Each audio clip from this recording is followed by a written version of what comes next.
Hey, everybody. Welcome to Respect, Humility, Empathy Podcast, RHE. We are here today with Paul Axton, who does something with swords and plowshares, apparently. I think He's a that's sword fighter. I think that's a scripture reference. That or he's a farmer, like a fighting farmer. I don't know. I don't know what's going on. But Or he could, Isaiah's gonna clue us in. Go yeah, ahead, he could Isaiah. possibly be a Michael Jackson fan because Heal the World actually uses that expression. But hey, everybody, this is Isaiah Diesel at RHE, Respect, Humility, Empathy podcast, where those are the three values that we have as we're trying to traverse the universe. We're trying to make sense of everything that's around us. And sometimes it makes sense, sometimes it doesn't make sense, but we're trying to learn off of each other. We're trying to grow. We're trying to have respect and, maybe just see things from a different perspective.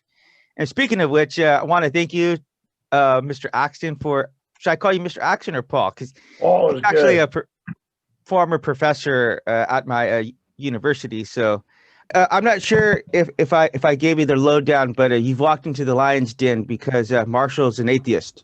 Oh, roar. I'm an unwilling atheist. I'm an atheist against my will. Anyway, Paul, can you tell us where you're calling out of? I'm in Moberly, Missouri. Moberly. Yeah. And how's the weather out there? I heard it got pretty cold in the Midwest. Well, we've been having cold weather, and it had been snowy. And I have two outside dogs, and I had to bring them into the basement. I was afraid they would turn into dog sickles. But Dog sickles. today it's up in the 50s, and so it's the snow. Still some snow on the ground, but it's melting. I got a funny story for you, Paul. So I'm from California, but I went to school there in Missouri, right? So when I first got there, maybe about 2 days in, it started snowing. And I ran outside and I was running around in the snow and I was just catching out my hands and I ran back inside and I told everyone, I said, you guys, it's snowing outside. And they looked up at me like, is this guy on drugs? And I was like, it's snowing, guys, it's snowing. And then I ran back outside and I came back in. I was like a 5-year-old kid. And they're like, yeah, you come talk to us in a month, buddy, and see if you're still all excited. So, the snow is fun to visit, but living in it, oh my God, there's so many different things. Like with your windshield, you got to scrape it off. And then, so, and then another time, do you remember a gentleman by the name of George Witzke? No, I don't think so. he was a student there, but I was telling him that I was parked up on a hill and my car started to slide. Yeah, I mean, it was so scary. And I was telling him, I was like, George, it was so scary, man. And he's driving. He's like, oh, yeah, Isaiah. He zoomed up his car, slammed on the brake and turned the wheel. And we skid out for about 30 feet. And I was just petrified. I was like, we're going to die. Like, ah. And he was just laughing hysterical. So anyway, we were joking about your website, but I believe that's a quote from Isaiah. It is in Isaiah and it's in Micah that they shall beat their swords into plowshares. And we actually call our organization Forging Ploughshares. It's partly there in the verse, but when I was a boy, about 16, my father sent me to horseshoeing school. And so actually I worked on a forge for many years. Not very good because I didn't stay with it, but so I feel like that we're in the business of making peace, and that's the idea of cultivating the peaceable kingdom, and so we're trying to capture that in the forging part of it. That's amazing. You also lived in Japan, though, correct? I was in Japan for a little over 20 years. Wow. Actually lived there two different times. I lived there in 1980, and then we came back in 1984, and we were there until 2005. My children were all born there. And one of the things I heard about the katanas, the Japanese sword, is that one of the reasons why it's so powerful is because they they continually were bending it, and it took a lot of time to get the impurities out. But I kind of feel sometimes in religion, and with God and with people, is that we got to continually be forging the power. It's a daily thing. Would you agree with that? Absolutely. It's a process for all of us. And so yeah, I hadn't thought about the Japanese equivalent, but it's still a lost art, or an ongoing art that is almost lost. I think there's, the master swordsmiths are, very, very rare now. But yeah, the process of hand making a Japanese sword is, you just have to continually beat the steel over and over until you can get it where it will hold an edge. So yeah, it's a good image. Marsh? I'm kind of interested in that organization. What exactly does it do, though, specifically? Well, we have a website. We do podcasts. I put out actually a couple podcasts a week, and then I do a blog. I do a blog a week, and then we have people that do guest blogs. And we have a Bible Institute, Forging Ploughshares, or Plowshares Bible Institute, that we offer classes through distance learning, online learning. Wow. Mainly, actually, all of our students have been graduate students. They all have at least an undergraduate degree. In fact, most of them have graduate degrees. So it's kind of a group of people that we come together and do classes. But then we have levels of learning, 3 different levels of peace studies, in which we take someone through. Right at the moment, we're about to offer a class starting March 8th on the history and theology of peace, in which we'll do a comprehensive picture of the history of nonviolence beginning in Scripture, and then looking at the early church, and then you have the Constantinian compromise, you might call it, in which it seemingly there is a loss of the idea of nonviolence and just war arises. But still, the point of the class is, well, no, actually a witness to peace continues, even where it seems to be totally obscured. And then so we'll follow the peace movements all the way through until the rise in the Protestant Reformation of specifically peace churches like the Anabaptists, the Quakers, and several other, peace churches. But the idea is that throughout church history and in the Bible, there is a consistent witness to nonviolence that, unfortunately, in mainline Christianity, Catholic, Protestant, Eastern Orthodox, it really doesn't matter, that it has been due to circumstance. It's an understanding that's been obscured. And so the focus of our organization is to bring out what I think is central to the gospel, and that is this notion of nonviolence, of a peaceable gospel, that the whole point of the gospel is making peace. And so the PBI, the courses are all geared toward that, specifically peace. And then we also have a group here in town that we, because of the COVID, we're actually a little less active, but we meet for various things. Even during the COVID, we've continued to meet in small groups.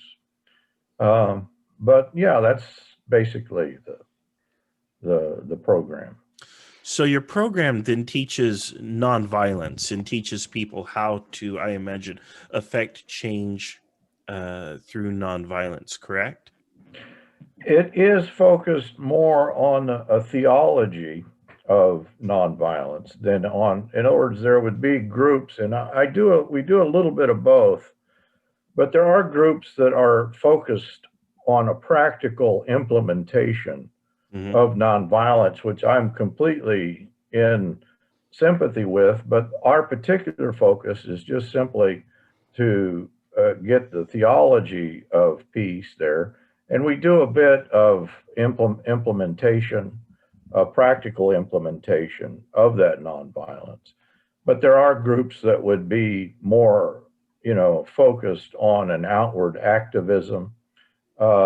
We are not so focused on going in and destroying nuclear weapons, or that sort of.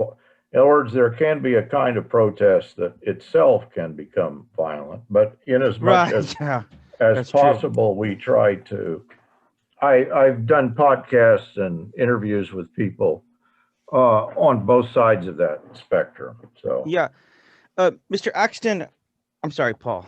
It's going to be hard to break that habit. So forgive me if I slip there. But so Paul, wow. So a couple of things I want to say.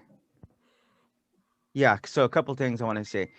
First of all, sorry, I'll have to edit that out. My wife's taking my daughter to school right now. But so first of all, that must put you at odds with a certain element of Christians out there, because there does seem to be a certain, maybe a predominant side of Christians who like the idea of war and like the idea of us versus them.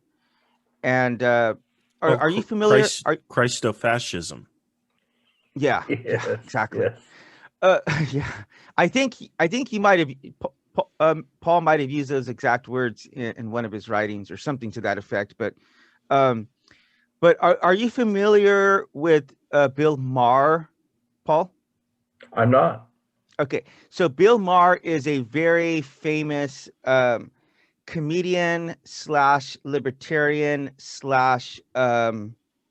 atheist. Okay, so he made a movie called Religulous, and me, I was an atheist for many years myself. So that was like my favorite movie. That was like my comfort movie. I'd go to that movie frequently. But one of the things that he says in there is he's trying to get this to the source of what everyone is believing. And he says, you know what? He says, okay, even if I buy into Christian theology, he's like, I don't see the leap that you would make from Christianity to this America first, let's bomb our way to freedom mentality. And he's a comedian, so he's saying things in a comedic way. But I thought, how horrible is it that Christians or non-Christians, atheists, many times not only understand Christian theology better, but they live it out better than most Christians. It's got to be the biggest irony I think I've ever seen in my life. So, yeah, it's quite a blasphemous movie. I don't quite recommend you watch it, but because he is making fun of religion. He is a comedian, but he has some great observations in there. Yeah, I think that, there are several things I think you have to get out of the way to get this. First of all, yeah, religious nationalism and the evangelicalism in this country, and we're living through a particular horrid time in which the emptiness of evangelical Christianity has shown itself, I think, not just in the support of Donald Trump, but it has been a decades-long thing that has been unfolding. It is actually a fairly recent phenomena that you get the joining of Christian, nationalism, that you can trace it within the post-war period.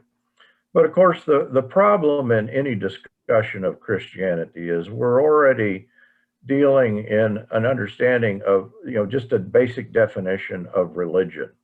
And I would probably tend to agree with many atheists or many people who would talk about an inherent violence to religion. But there is a mistake here in that, well, there is also an inherent violence in the human heart. I don't know if you guys are familiar with Rene Girard, but Girard Girard was an anthropologist and a literary specialist, and he traces then the root of human culture and the rise of human religion around violence and the scapegoating mechanism. And he then does a study of religious myth, and he shows that, in fact, within religious myth, there is an originary violence, an original murder that doesn't, the thing about the myth, it's actually a covering over of an historic event. Girard comes to this theory really before, and he thinks that he picks up the Bible and he starts reading the Bible thinking that it will also fit into his mythological categories. And of course, in the Old Testament, of course, large parts of it do, but when he reads things like the story of Cain and Abel, in which the murder is there, you see it front and center, or the story of Joseph and his brothers, and then you get to the Passion of Christ. His understanding is that what is taking place in Christianity is an exposing of a universal mechanism, the scapegoating mechanism, that in fact you're going to encounter in every cultural system. And by, you can just add religion. It is a religio-cultural system. I would even say even cultures today that in some way they imagine they repudiate religion.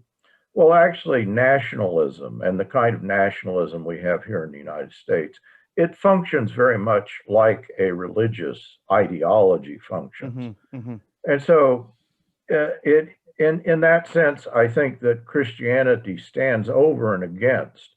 That is, Christianity rightly understood, the Christianity of the New Testament, the Christianity of Christ, stands over and against human religion. Marsh? I'm digesting that. I know Paul's the thinker, so he's kind of a little bit above us. So I don't know about take that. us a little time to register. So are you saying, Paul, that religion, when properly understood, or I should say Christianity, when properly understood, is actually the superior of religion, that perhaps organized religion then is a corruption of Christianity as properly understood? I like the way you said it. I would just make a small correction. There's a huge problem with the word religion. Mm-hmm. In other words, we all use this word like we're actually saying something, and we all think we know what we mean when we say the word religion. But religion is actually, when you get into it, it's a very vague term. Mm-hmm. And that is Buddhism, Hinduism.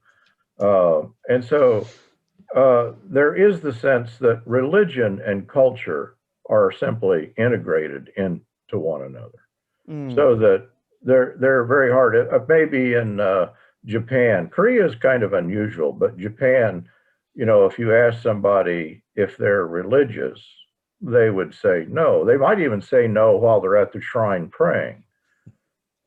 Most all people practice the religion, but the thing that they believe in is not the religion per se. The thing they believe in is being Japanese. And so I think that the talk about Christianity as superior then, or I think that what is unfolding in Christianity, rightly understood in the teaching of Christ, is an exposure then of what is in a Girardian sense, which is hidden, or if you think of the sacred canopy of Peter Berger. I'm not sure if you're familiar with Berger. Mm-hmm. His idea is that that what religion does the religion is kind of the canopy that holds the culture together. Mm-hmm. It's a very similar idea to what Girard is saying. There is a sense then that Christianity undoes the scapegoating mechanism.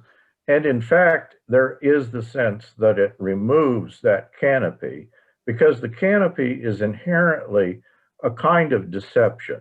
It's a deception on the order of any kind of, and I'll use the term idolatry, but idolatry is just, it's true in nationalism that people say, well, I'm Japanese or I'm American. Mm-hmm. They're thinking that in saying this, that they're identifying something that has an essence to it, as if there is an essence to Americanness or Japaneseness, just as an idolater would point at his idol and say, here is the true essence of things.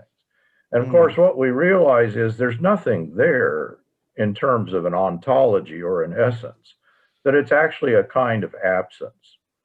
And I think that absence, or that kind of deception, is pervasive in culture, in religion, and even in the human psyche. That is, the human psychology is going to function around. It's going to do the same thing. And so what is happening in Christianity is an exposure of this reifying tendency, this idol-making tendency that you just see all around us. It's there in capitalism. You hold up money. Is that a real thing, or is that a symbolic thing that we all circulate? Well, we all, in a sense, we all look at it and we say, well, that's just a piece of paper. But in another sense, we treat it as if it is the ultimate determiner of our values. And so part of what is happening, I think a key part of what is happening, but not the only thing that is happening in the New Testament, is an exposure then of this thing that is almost subconscious. It's so pervasive that I don't think we have access to it apart from the teaching of Christ. So Jesus Christ comes at a time in which, from the Old Testament, God hasn't revealed himself for 400 years. Okay. So this is called, for laymen, or even me, I'm not huge into theology, but it's called like the intertestamental period, where it's understood that the heavens are not open and God's not revealing himself. So whenever he appears, or actually when John appears, the first people on their punch list is the religious folk, because they're basically saying, you guys totally butchered this message that we gave you. And so here's X, Y, and Z, what you've done wrong, one, and here's how the non-religious around you are doing it better. Okay. This is, I think, the whole purpose behind the Good Samaritan parable, that it's the religious folk who walk over the sick and the hurting and the broken, or they'll cross the street. And yet it's the person who you wouldn't think. It's the Muslim, it's the atheist who actually comes down and helps this guy.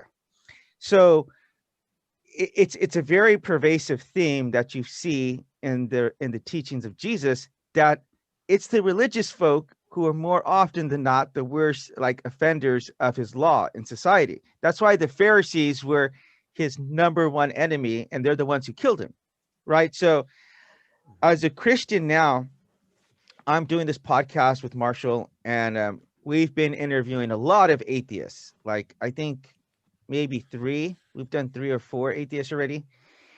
And the brutal truth is that they maybe they don't understand that they're doing this, is that they live out the peaceful side, the generous side, the giving side of the gospel, of what Jesus was teaching, so much better than the Christians do. And yet the Christians ironically turn around and tell these people that they're so unrighteous, they're so unholy, and they're all going to burn in hell, and it's quite frankly, Mr. Paul, it's quite frankly hurt a lot of these people. They're hurt by it. I mean, I just talked to one of these guys, one of our former guests, for 2 hours last night. And in our previous conversation, he told me that as soon as he mentions that he's an atheist, Christians just their body language just changed and they take a step back, and he could see it in their face. And so he's told me that I'm the first Christian he's ever talked to that really talks to him like a human being, and also understands logic and philosophy. Because a lot of Christians just the Bible, we don't have to understand reasoning or thinking. And that is, I think, so dangerous, because you have to incorporate logic to what you're doing. Otherwise you're just going to say, oh, I believe in anything, and you won't even understand the scriptures correctly. And atheists won't respect you if you don't have a command of some kind of logic. Please, Marshall, give your take. Yeah, well, that's the thing, atheists oftentimes criticize Christians, and many atheists actually come from Christianity. They often have a command of the Bible. They often have some understanding of theology, and their problem, of course, is that it doesn't make logical sense all the time, and as a consequence, they turn from it once they pair that up with all of the abuses and the things that they see that are done in the name of religion. And as a consequence, they, I think, myself included, we're all rejecting a false image of Christ. And so in a way, we're not really necessarily condemning ourselves, because we're waiting and we're open to, and this includes myself, by the way, the true image of Christ. But until I see that true image, I'm going to reject all the false ones that come to me. Paul, I got to tell you, there have been so many times during this podcast where either Marshall sent chills just up my spine, and I break out in goosebumps everywhere, because these atheists, they're understanding something fundamental that I think Christians are missing in the faith. And one of the guys actually, like literally, he made me cry, because he said Christ was okay to go and hang out with the leopards, but you Christians can't go and treat a heroin addict like a human being, you know? And so my question is, you and I can talk about what's wrong with Christianity from here to kingdom come, you know, but how do we as individuals or as collectively, how do we get back to what Christ was saying and get away from this corrosive, abusive kind of religion that seeks to attack people rather than trying to help them? I may seem to be beginning in an odd place, and so where to begin, I'm not completely sure. But of course, part of the problem is our basic understanding of what Christianity is. And this is understood then through what are called atonement theories. And so the prime atonement theories, most people, this sounds so obscure, they don't even know what you're talking about. They all believe in an atonement theory, but they've never heard it described. And so there's the predominant atonement theory is what is called penal substitution. It's actually a late development, and it comes through John Calvin. John Calvin is following somebody who is Anselm of Canterbury much earlier, but John Calvin makes it even worse. And the problem with penal substitution is that it is a description of the death of Christ that makes Christ purely a sacrifice to appease the anger of God. And so two things are happening. One, your very understanding of who God is changed up. That in Calvinism, but I would say also much earlier in Augustinianism, there is a perverse understanding of who God is. That God is depicted as actually a quite despicable person, that he is angry and he can't control his anger, and Jesus in some way helps him get over his anger problem. And so there is a perverse understanding of who God is, but then there is also a reduction of what the work of Christ is about. It is focused simply on the sacrificial death of Christ. And you lose then the teaching of Christ. You know, actually the Gospels are not the center of this understanding. Most people, if you would ask them, where is the center of the New Testament, they would actually point you to the epistles or somewhere else. They don't quite know what to do with the person and work of Christ, or the person of Christ as presented in the Gospels. I think that's a good place to begin, because there is a perversity that once you make this move, Calvin is making the move, Augustine is making the move. They're really doing it for the same reasons that people today are doing it. That with Augustine, there is what is called the Constantinian shift. That the New Testament and early church for about 300 years is going to teach a very different understanding of the meaning of the work of Christ. But with the rise of a nation, you know, the state religion that will come about, we call it Constantinianism, and it's actually a 100-year or a 200-year process. Certainly the person, the Emperor Constantine, is center to this, but it's actually a development within the church. And it is in this time that you have the rise then of, I think, a completely perverse understanding surrounding things like original sin, surrounding the person, why did Christ die?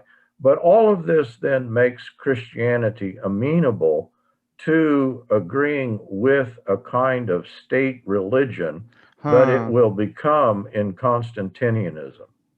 The Protestant Reformation doesn't resolve this problem, it simply aggravates it. So that's why both Luther and Calvin were dependent upon these city-states or upon a particular form of government. And implicit, of course, is the notion of violence, that in all of these situations, what you're also losing is a peaceable Christianity. And so the doctrines of God, the doctrines of the person and work of Christ, the very notion of what the church is about, it's all going to be perverted, I believe, in and through an Augustinian turn, in and through what is called the Constantinian shift. The death of Christ is to satisfy God's honor, or eventually what will become penal substitution in John Calvin. And so I would almost agree that in evangelical Christianity, what you have is it's a strange episode, first of all, in the history of Christianity. In the way that the Bible is read, it's never been more perverse than it is now. Yeah, thank you. A kind of literalism, the degree of perversity in, I think that the present political movement has exposed that, but it's exposed something that has been there.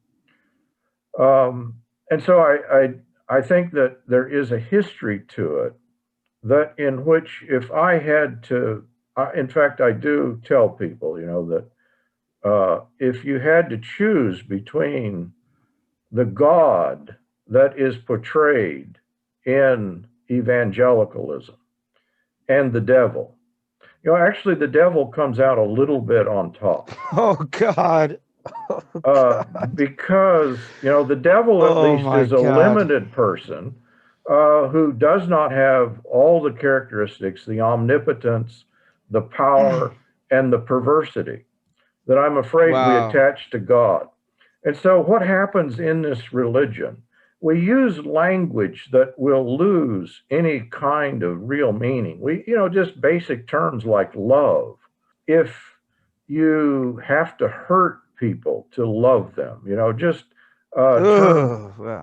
whole thing. In other words no longer mean anything. And so double speak. It is, there is a kind of slippage in meaning, so that people can say things, but of course, just things like loving your neighbor or basic things like that are going to come to mean something quite different. And so this is, I'm afraid that what we've got in the situation in this country, that what is called Christianity, I'm not saying, I don't mean to be condemning everyone in these groups, because there are good people that are better than the religion of which they're a part, and we all know that. Yeah. But the religion is at its heart teaching a perversity that is going to misshape good people, and it's going to take, I think it makes for very cruel. People are not naturally, I just happen to believe that people are not given to doing violence to other people. They're not given to to killing other people or hurting other people. But I'm afraid one of the most dangerous people you'll ever encounter is someone who is convinced that they speak for God and their actions are on behalf of God, and there is no more evil, really, than that sort of religious perversity. So yeah, that's what we're up against. I can't remember the person. I think it was an Enlightenment thinker who said, and I could be wrong, that to really do evil, that takes religion. Yeah. And there's somebody out there who has said that, and I can't remember the source of the quote. And it might have been even someone more modern, but yeah. Hitchens was saying that a lot, but he might have been quoting someone else. Yeah, I don't think it was Hitchens' original idea. Right. But here's my thing. If Jesus didn't die to atone for our sinfulness or whatever, then I've got to ask a question. It's kind of straightforward. Why did Jesus have to die? Why did he have to be crucified? So going back to my original picture of what is the human problem? I think in describing evangelicalism, I really haven't said anything that's not true of just humanity. That people are perverse and religious, the religions that they give rise to. And that perversity there's nothing mysterious about it. It's that people would go to war, they would do violence. They, as Paul will put it, they would do evil that good may abound. That's always the formula. And so Paul will give us that formula, I think, 4 different times in slightly different ways. Is the law sin? That is, that we're going to imagine that the only way to achieve goodness is on the basis, think of Stalinism, think of religious sacrifice, that the way that you're going to get at the good is through the evil. And there is then in this whole process the understanding that death itself is in some way redemptive. This is true in sacrificial religion, that death itself, I talked about an idolatrous understanding that reifies or makes substantive something that's not. Well, the ultimate non-substantive thing that is made or reified as if it is salvific is death. Ironically, this is what you're getting in a perverse Christianity, that the death of Christ in some way is pictured as required by God. And, God eats, feeds off whatever it is, it's nothing, it's just paganism reduplicated in Christianity. But actually what Christ is doing in his own death is defeating this understanding of death as some reified category, as some substantive thing. He's defeating it in the manner of his own death. He submits to it. And then in his resurrection, there is the public display. The tomb is empty. Death, the grave is empty. This category that controls us, it may control us subconsciously, or it may control us, through the religion. I've done work in psychoanalysis that I think it controls us at a psychoanalytic level. This is what the work of Christ is doing. We can put our finger on the human problem, and we just need to describe that problem. It's not, that there may be a multiplicity of manifestations of that problem, but the deep grammar of the problem is the same. Whether we're talking about nationalism, whether we're talking about perverse religion, or whether we're talking about personal human neurosis and psychosis, that I think it's all linked to this singular problem. And also then, once we understand that, then we can understand how it is that Christ is addressing the universal human predicament. I've got to ask one more follow-up. It's just eating me up, man. So if I understand correctly, then the sacrifice of Jesus is actually to demonstrate to us that death has no power. Look, death has no power over me, has no power over your soul. And that's the purpose of the death of Christ. It's not about then the sacrificial lamb taking on all of our sins and being sacrificed to atone for our sins. It's about the destruction of death itself. And that's correct. And let's expand on what we mean by death. In some way, death is just a biological fact. But that's not quite what we're talking about, is it? Mm-hmm. Because we understand that death, as if we take that as if it is our life principle, and this, of course, is what is talked about in the New Testament, but it's also, you could talk about it psychoanalytically or in many ways, that death is actually the violence that we take up. And violence is also a big term. I don't mean just the physical violence, but the violence that we might do even to ourselves, the basic masochism or sadism of the human condition. And so we're also describing then a death dealing understanding that Christ is defeating. We cannot pass up the fact that violent men, because of their religion, because of their politics, they killed Christ. That is central to the story. We can't lose the historicity of the story. They killed him, and that's part of what he's defeating. In other words, the ultimate trump card of Rome, the ultimate trump card of Judaism even, is what they did to Christ. So he's defeating a socio-political, religious category in the defeat of death. And so it's not simply the fact of biological death, but it is this orientation that is definitive of the human condition. I think if you take a look at what James says in the New Testament, he says, what causes like the problems that are happening among you? And he's asking a rhetorical question, because he says, don't they come from the battles that are raging inside of you? And what I expressed in this podcast was that battle that we have inside of ourselves gets projected out to other people, whether it's in the form of arguing online or physical violence, or just trying to use our religion to feel better that, hey, I'm not like that person. I'm not like this person. And I think that's one of the biggest problems in Christianity, is whenever you try to define yourself by things that you're not, or to try to use your religion to feel superior to others. And I think that was probably the number one thing that I hated the most about religion growing up. And then I went to college, Central Christian College of the Bible, where you were a professor. And what I saw there firsthand with my eyes was a bunch of people trying to scapegoat other people, trying to act like they didn't have all of this stuff going on in their lives.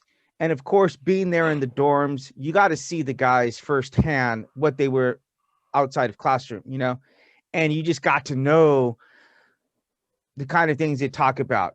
And then you would get to know later on some of the things that they were bragging about. And so I look back in retrospect, okay, we were a bunch of 18 and 19-year-old kids, really, that did not have proper mental development, okay? Our last guest was talking about how maybe guys don't even fully develop till the age of 25 because of their brain development. But I can't really say that was like that we should go off of my Bible college experience. What I'm trying to say is the way that they were behaving there is, I see them taking that same kind of mentality out into the real world. Hey, I'm not as bad as a transsexual. I'm not as bad as a gay person. This Ravi Zacharias guy, I'm sure you've heard about. Have you heard about the scandals that he was involved with, Paul? Yes. Well, and then you'll listen to his lectures, and he's openly ridiculing gay people, And then you say, well, hey, you're doing that, but you're turning around and you're behaving in one of the most egregious ways you can, as peddling your religiosity as some kind of grounds for it's okay. Because that was probably the worst thing. I as guys, I understand, hey, we slip up, we do stuff, but he was actually telling these women, hey, you can't expose what I'm doing, or millions of people might go to hell because I can't continue my work. You can read that report online. But I think I had asked you, where can we start as Christians? And for me, where I'm starting on this podcast is exposing my weaknesses. I'm exposing my flaws. I'm exposing the ways that I don't live up to Christ's message. And I think that's a good starting point. And I think people have appreciated the honesty that I've had in this podcast, because I think that's one of the things we need to start. I think that's a starting point in this conversation. Yeah, I mean, definitely. If I want Christians to be less hypocritical, the best way for them to do that is to actually understand the teachings of Christ. Because until today, I couldn't quite put my finger on it. And this is why what Paul had to say today, it's not just gold. It's like platinum, man. It's platinum to my heart. It's that precious and valuable. you know. But the thing is I want Christians to know this, because I guess what I'm trying to say is I can tell, I can sense, like this Christianity that we see, this toxic Christianity or Christofascism, it doesn't pass the smell test. I get the sense that, that ain't right. There's something wrong here. There's something wrong with this guy. It's like a smooth talking, slick backed hair car salesperson, with the toothpick in his mouth, right? I'm like, wait a minute, there's just something not right about this guy. He comes across like he's your best friend, but I get the idea that something's just wrong, and I'm not sure if I want to buy the car. And that's what I get when I see Christianity. But when somebody comes up and says, hey, presents an authentic Christ to me, the idea that Christ is saying, look, man, there's nothing to be afraid of. Death has no sting. The tomb is empty. Oh, man. All of a sudden, my anxiety just melts away. It just goes away. That tells me I've just had a brush with the real Jesus. I like he just brushed past me in a crowd. Who was that? But some energy just went into my soul just now. And first of all, I just want to say thank you for that. And I'm certainly going to think about this a lot. I don't know if it's going to bring about my conversion to Christianity, but it certainly caused some scales to drop from my eyes, which have been caked on by all of the fake Christianity, I guess, or the religion that I've seen out there. So, wow, that's crazy powerful. So that's what I've got to say. Hey, I want to change it up for here a second here, what we're talking about. Maybe we'll have you on a second one. I don't want to overwhelm any listener, but or co-host. Yeah. Or actually that was kind of aimed at myself. But Mr. Axton, what is your favorite Japanese food? I like katsudon, which is not, that may sound kind of funny, but I also like sashimi and sushi and yeah. This is so funny because Top Ramen, oh God. Top Ramen is like the cheapest food you could possibly buy. I remember when I was in college, we went out and we bought like 1,000 Top Ramens because me and my roommates, and we wanted to come up with this cookbook, like 101 ways to cook ramen. We made it in all every last thing you can mix into it. And I do that now. I put in onions and maybe some meat or some rice, those little rice cake things. But it's funny because you go to Japan and it's like a luxury meal, right? I guess they're trying to emulate what it is instantly, but it's actually a pretty good meal, right? The thing I miss, and it kind of shocked me when I came back to the States, I just long for Japanese food. I just nearly, and that year that I came back, there happened to be a group of Japanese here, and we'd get together every week, and we'd have a Japanese meal, and I just literally would sit and cry because I realized, boy, I just missed it so much. There's this one that I used to go to and I think it was in Fresno, and the guy would straight up, he would be juggling his spatulas, and he's like making music with as he's making it right in front of you. Teppanyaki. Oh yeah. Yeah. Let's see, what else can because I live in South Korea, so what do you miss most about like the culture? If you had to ask if Japan was Christian or not, of course, we always think that Japanese and Japan is as far from Christianity as you can get. Mm-hmm. But there is a kindness and a kind of beauty to the culture that I would very much connect with a Christian beauty that I very often find, I just find it missing here.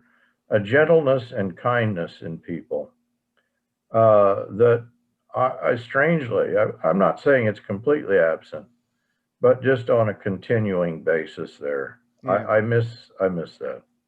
I'll tell you one thing that really gets me living in South Korea is that you did not have to ask these people to wear masks.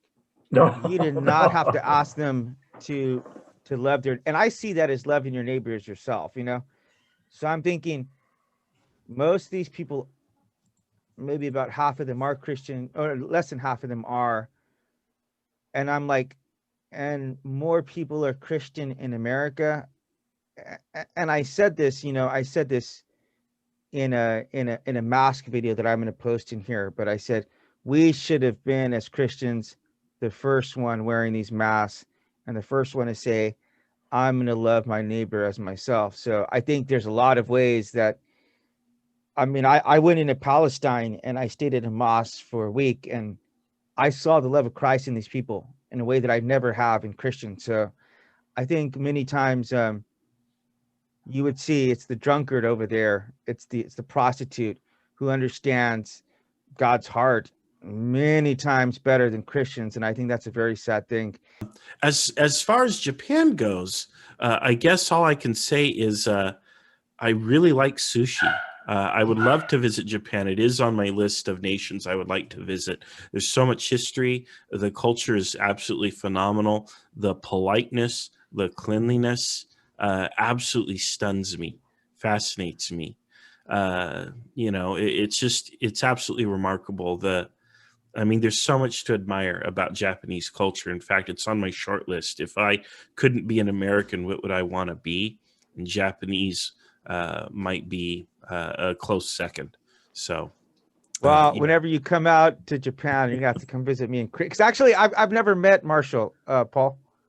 We haven't met in person. Yeah. Yeah, we haven't met in person. So I already know, I don't need to hear it. I already know some Christians would get angry that I'm out talking to animists and secularists and atheists and not actively trying to convert them, I am subtly trying to convert Marshall.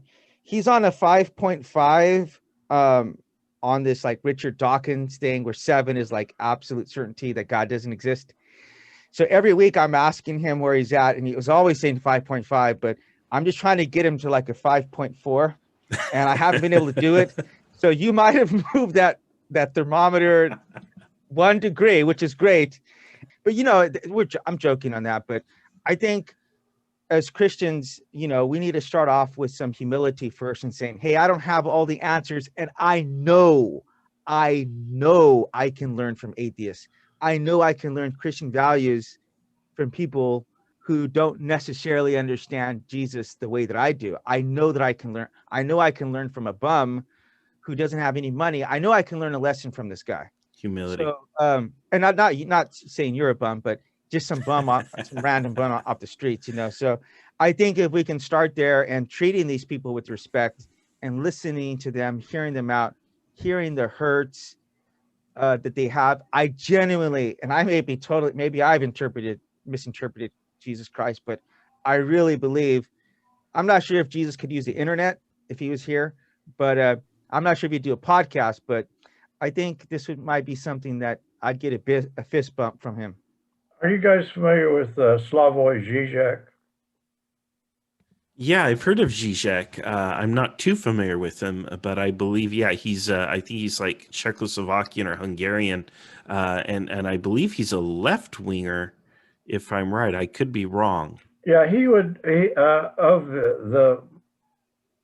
I think maybe the most profound atheist of the period. And I did my PhD work actually on Žižek, and Žižek in combination with the Apostle Paul.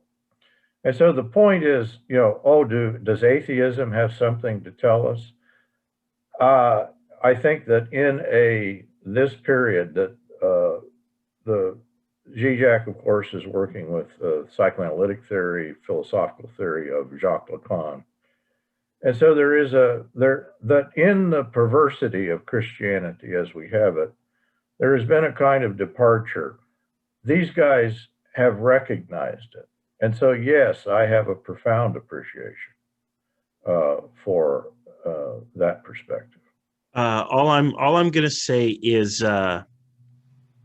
you don't have to preach to or evangelize a person necessarily when you're the real Jesus Christ. I think by their fruits you know them, and you're like, oh, I want more of that. I want that. If you're having a hard sell, You might be the guy with the slick back hair and the toothpick on the car lot. True value doesn't need a hard sell. This is pretty heavy, so I would kind of like to end on a little bit of a lighter note, but we're kind of just discussing and these things, just kind of some ways to find common ground apart from religion or politics, and kind of just talking about some things that we like. So we want to do a little quick rapid fire round on you where you just tell us what you prefer, and just so we can get to know you a little bit better. But all right, I'm going to start this off. We're going to rotate back and forth, but Coke or Pepsi? Coke. Coke. Favorite sushi? Maybe Bonito. Favorite breakfast cereal? I like oats, raw oats, almonds, blueberries, and yogurt. Favorite period of history? Oh, that's a good one. Hard to pick. I strangely, I would go with a modernist period, not because I like it, but because I'm into examining it. All right, last one. If Jesus was alive today and he had a car, what kind of car do you think he'd be driving? Toyota Prius. Well, there you go. All right, Paul, we really want to thank you for your time. I appreciate it, guys. Good to meet you. Yeah, Marshall. and we hope to see you back again. Actually, you kind of, yeah, you definitely made me think about some things differently, and we appreciate your opinion. So, we look forward to seeing you back at the next episode of RHE podcast, where we're showing respect, humility, and empathy as we're trying to look to solve some of life's biggest problems. Thank you. Thank you, guys, for having me. All right. Bye-bye. I want your face to be big like mine. Okay. I don't want you to be little while I'm huge. Am I getting bigger? Yeah, you're good. You're good. That's fine right there. Okay. That's fine right there. Oh, perfect. You look great. Well, I know I look good. I don't know about you, Isaiah. When my son was a baby, I'd have him out in public and people would be like, "Oh, he's so handsome." And I would be like, "I know, but don't you think my son's good looking too?"